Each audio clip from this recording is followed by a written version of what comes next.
And a good afternoon to you, everyone. Gavin here from the CAMautoMag's driving experience.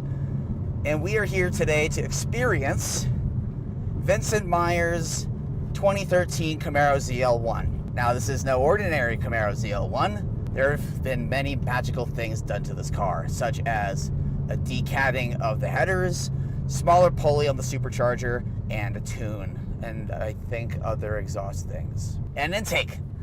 And an intake. Can't forget that intake. The base horsepower of the ZL1 to now we are making 600 horsepower at the wheels. Now just think about the Carrera GT back in 2004. That was that supercar, the $400,000 supercar. That was 600 at the crank from that 5.7 liter V10. The Ferrari Enzo, also right around the 600 horsepower range. So we are in former, super and hypercar territory in a Camaro. And I'm not an LS guy. I know a lot of LS guys and American horsepower guys are like, well, yeah, and you could easily do much more with other motors and X, Y, and Z. But it still fascinates me. And what I love is how usable this power is, but not necessarily how overwhelming this horsepower is.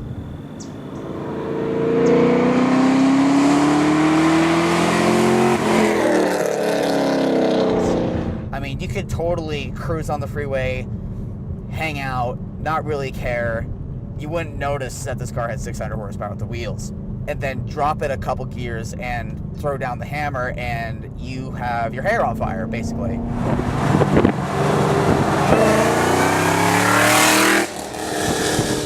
Now at 600 horsepower at the wheels, this the way the power builds on this motor is actually really nice, because you're reminded that, like, yes, you have power from 3,000 to 4,000 RPM and 4,500 RPM, but when it really comes alive, it's about $5,000, and from 5 to about, well, red lines at 6,100 RPM or so, it's it's hair on fire. It's, you best be paying attention to how close you are to shifting gears and being ready to get on the brakes again before a corner.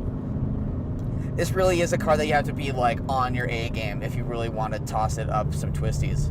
But also in that sense, this is kind of an all-in-one car because it has the magnetic ride suspension from GM, the one that's been in the Corvette ZR1, the same that's been in the CTS-V, same and the Camaro. It's a fantastic system.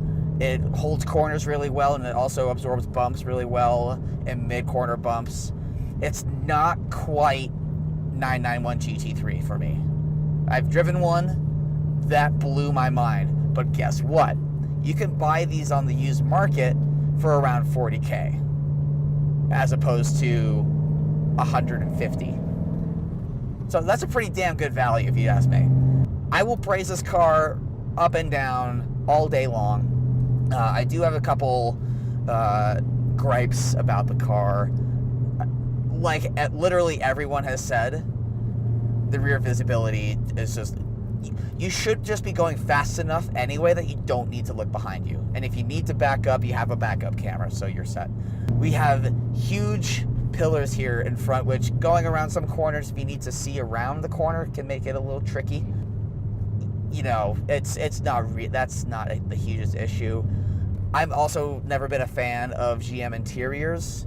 I've kind of always been more of a Ford guy when it comes to that.